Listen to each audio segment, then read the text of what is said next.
Chapter 1. The Scripture Gods Chose Over Nectar. In the higher worlds, far beyond what mortal eyes can see, there live the Devas, the shining ones who govern the forces of nature and maintain the order of the cosmos. They are radiant, powerful, and long lived, and yet they carry a fear that every living being knows, the fear of death, of ending, of losing what they love. Long ago, the Devas approached Brahma, the Creator himself, with the greatest of all desires burning in their hearts. Grant us Amrita, they said, the nectar of immortality. Let us drink and never perish. Brahma listened. He smiled, the smile of one who knows something the questioner does not yet know. He said, I will give you something, but it will not be what you think you are asking for. He then told them of the Srimad Bhagavatam. He spoke of a scripture born from the very heart of Narayana, first heard by Brahma himself at the dawn of creation, transmitted through the greatest sages, not merely a text, but a living presence, the sound form of Bhagavan himself. Then he said, Amrita can make you immortal in this world, but the Bhagavata will make you immortal beyond all worlds. Amrita protects the body, the Bhagavata liberates the soul. Amrita is a gift of the churning of the cosmic ocean. The Bhagavata is the essence of all Vedas, pressed and distilled by Vyasa himself under the direct instruction of Narada. Which would you truly choose? The Devas fell silent. One by one they bowed, not to Brahma, but to the scripture he had described. This story from the Bhagavata Mahatmya is not mythology in the ordinary sense. It is a pointer aimed directly at you and me. It asks us the same question. What are we truly seeking? More time in this world or freedom from all worlds? The Bhagavata Purana, which we begin today, is the answer the universe has given to that question. It is the ripe fruit fallen from the wish-fulfilling tree of the Vedas, made sweeter by passing through the lips of the liberated sage Shuka. The sages say, drink it again and again, not once, not twice, again and again, because every time you hear it, something old dissolves and something luminous takes its place. Welcome to the Śrīmad Bhāgavatam. Welcome to the 7-day journey that King Parikshit took on the banks of the Ganga, that the Devas took in the celestial courts, and that you are taking now, wherever you are, in whatever condition of life, because you too, like Parikshit, like the Devas, are seeking the one thing that truly satisfies. You have already taken the first step simply by beginning to listen. Chapter 2. Vyasa's Divine Restlessness. The sage Vyasa had done what no human being before or since has accomplished. He had organized the 4 Vedas from the formless ocean of Vedic knowledge. He had composed the Mahabharata, the longest poem in human history. He had written the 18 Puranas and the Brahma Sutras. His contribution to civilization was simply incomprehensible. And yet, he was not at peace. He sat on the banks of the river Saraswati at his ashram in Shamyaprasam, and he felt what the Bhagavata calls a deep hollowness. Something essential had not been said. He had given humanity everything it needed to know, and something was still missing. At that moment, the great sage Narada appeared. Narada, who traverses all 3 worlds with his veena, singing the names of Narayana, looked at Vyasa and understood immediately. You have described dharma thoroughly, Narada said. You have given artha, kama, and moksha, all 4 goals of human life. You have given philosophy and poetry and sacred history, but you have not given them the one thing that transforms all of this. You have not given them bhakti, the living, breathing, heart-centered love of Bhagavan. You have written about the Lord but not poured yourself into him, and that is why your heart is not at peace. Vyasa received these words like rain on parched earth. He meditated. He entered the deepest samadhi of his life, beyond thought, beyond word, beyond even the experience of the meditator. And in that stillness he saw everything. The entire Bhagavatam arose within him, complete, luminous, perfect, like a full moon rising over a quiet lake. He began to compose, and as he wrote, he wept. Not from sorrow, but from the overwhelming beauty of what was being revealed through him. He taught the scripture first to his son Shukadeva, not as a formal lesson, but as a transmission between 2 liberated souls, father to son, in the language of love.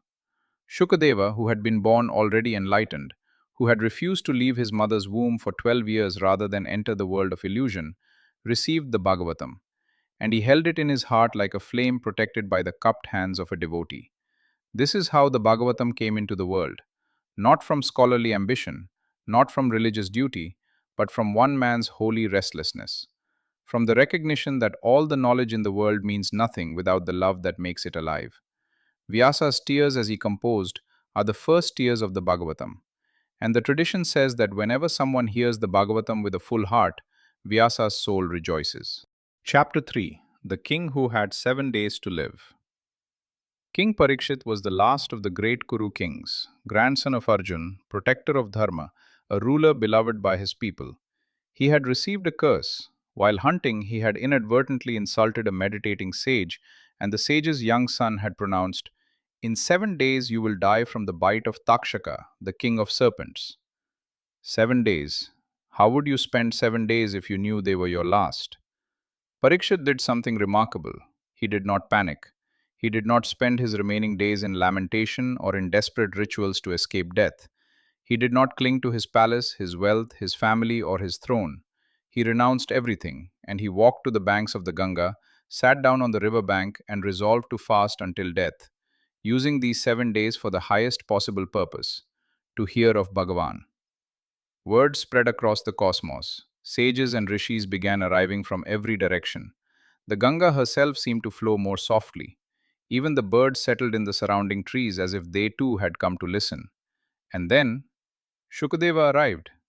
There was a stir among the assembled sages when this extraordinary figure appeared. Shukadeva was unlike any sage they had seen. He wore nothing, carried nothing, needed nothing from this world. He was liberation itself walking in human form, a being in whom the fire of self-knowledge had burned away every trace of attachment. Yet he came. He sat before Parikshit, and Parikshit, a king who had commanded armies and governed an empire, folded his hands like a child before his grandfather and asked the question that seeds the entire Bhagavatam. O great sage, what is the highest duty of a person at the time of death? What should a human being hear, meditate upon, remember, in this final moment when all props of life have been removed? What is the essence of all wisdom for someone standing at the threshold? It was the perfect question asked by the perfect person at the perfect moment. And Shukadeva, from the fullness of liberation, from a heart that needed nothing and therefore could give everything, opened his lips and began to speak. In 7 days, on the banks of the Ganga, Shukadeva narrated the complete Śrīmad Bhāgavatam. And at the end of the seventh day, when Takshaka arrived to deliver the fatal bite, Parikshit was no longer fully present in this world. He had already dissolved into the one the scripture had been pointing to. Chapter 4. The Fruits of Listening. Falashruti. What does the Bhagavata promise to those who listen? The tradition answers this with great specificity. These are not vague assurances, they are ancient covenants. The Bhagavata Mahatmya declares, listening to the Bhagavata bestows dharma, liberation from sin, the arising of bhakti, and ultimately mukti, freedom from the cycle of birth and death. The story of Ajamila in the sixth Skandha is the most vivid demonstration. Ajamila had been a virtuous Brahmin who fell, completely, catastrophically. He abandoned his wife, became a thief, lived with a woman of low character, and fathered 10 children by her. He lived in complete adharma for decades. When death came for him, the Yamaduts, the agents of Yama, the lord of death, arrived to take him.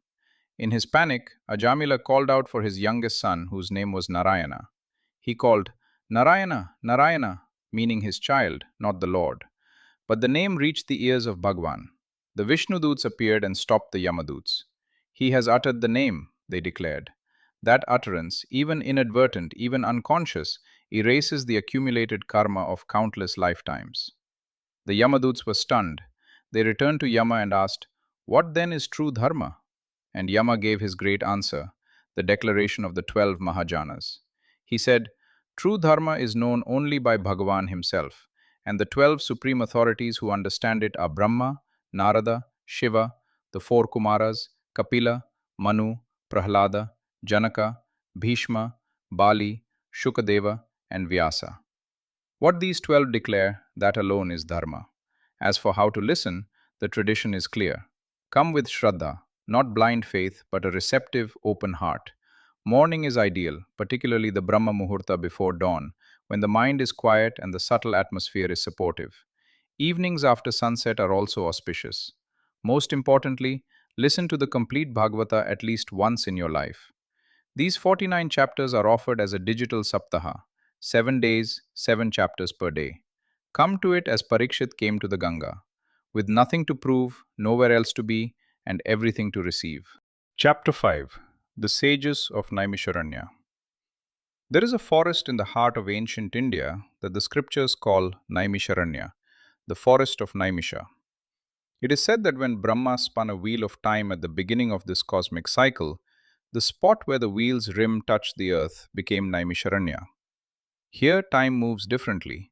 Here, the veil between the seen and unseen worlds is thinnest. Into this forest, at the dawn of the Kali Yuga, 88,000 sages gathered for a great yagna, a sacred sacrifice intended to last many thousands of years. They had gathered with urgency because they had felt it, the turning of the cosmic age. The Dvapara Yuga was ending.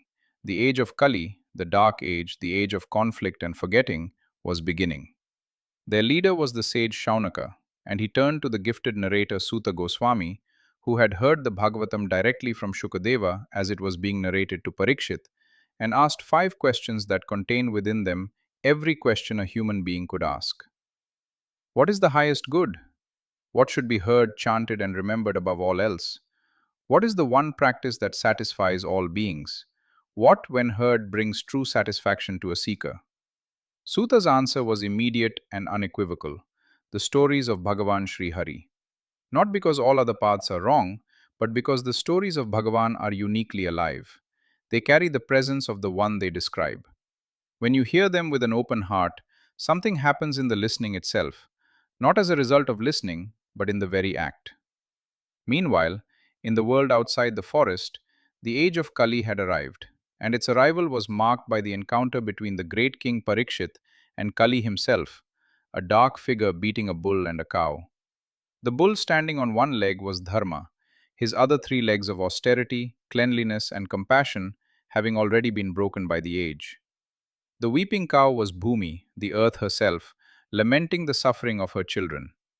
Parikshit stopped Kali with his sword drawn, and then, in an act of extraordinary magnanimity, he allowed Kali to live, but confined him to specific places: gambling dens, slaughterhouses, places of intoxication, places of illicit unions, and gold. The sages listened and understood.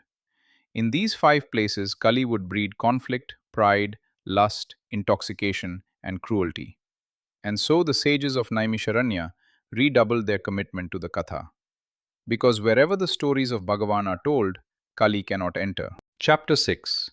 The Universe Within the Lord. When Parikshit asked Shukadev what a dying man should meditate upon, the sage first described the cosmic form of Bhagavan, not as an abstract philosophy, but as a living geography of consciousness. The entire universe, says the second Skandha, exists within Bhagavan as a body exists within the soul, not as a prison, but as an expression.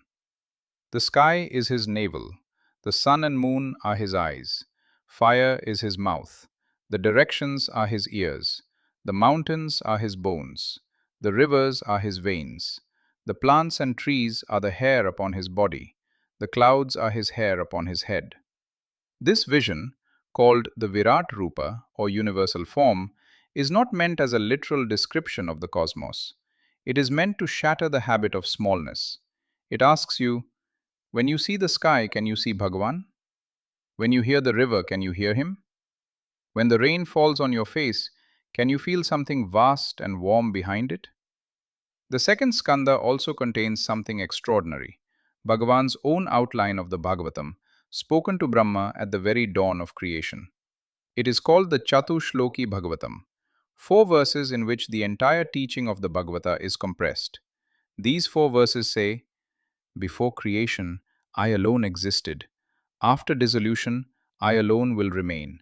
What appears between these 2 moments is real in one sense and illusory in another, like a dream that feels completely real while you are in it. The 4 verses conclude with the most intimate statement in all of Vedantic literature. Whatever you see, whatever exists, know that I am both the material from which it is made and the consciousness that perceives it. I am the witness, and I am what is witnessed. Parikshit heard this and sat in silence. The sages of Naimiṣāraṇya sat in silence. Because this is the teaching that ends all seeking, not by giving you an answer, but by dissolving the one who was asking. When you truly understand that the cosmos is the body of Bhagavan, then where will you go seeking him? And from where could he possibly be absent? Chapter 7. Creation and the First Teachers. The great sage Vidura was the wisest and most quietly noble figure in the entire Mahabharata. Half-brother of the Kuru kings, counselor whose advice was never taken, the one man in that doomed dynasty who saw what was coming and could not stop it. When the war ended and everything he loved lay in ashes, Vidura walked away. He became a wandering pilgrim, seeking not consolation but understanding. His wandering brought him to the sage Maitreya on the banks of the Ganga. And Vidura, with all the accumulated longing of a man who had witnessed the worst of human history, asked, "Tell me everything. How did this universe come to be? Why does consciousness become entangled in matter? What is the nature of this existence we find ourselves in?" Maitreya answered with the story of creation, the most comprehensive account of cosmogenesis in all of Vedic literature. At the beginning, there was Bhagavan alone, without a second. Time did not exist, space did not exist. Even the idea of existence as we know it did not exist. Then, from his will arose the first trembling of creation, the disturbance of the three gunas, the qualities of nature, sattva, rajas, and tamas. From this disturbance arose the great cosmic intelligence, the ego sense, the five elements, the senses, the mind. Brahma emerged from the lotus arising from Narayana's navel. He looked around and saw nothing, only darkness and primordial water. He searched for a footing and could not find one. Then a voice spoke from within, "Tapa, perform austerity." Brahma meditated for 1,000 divine years, and in that meditation the blueprint of creation was revealed to him. He saw everything that was to be made, every world, every creature, every law of nature, and he began to create. The third Skandha also introduces one of the Bhagavata's most important teachings, that creation is not Bhagavan's burden or mistake. Creation is his play, Lila. The universe is not a problem to be solved, it is a dance being danced. And if you can shift your perception from seeing life as a problem to seeing it as a dance, even with all its shadows and difficulties, you have understood something the Bhagavata spent 12 skandhas trying to say.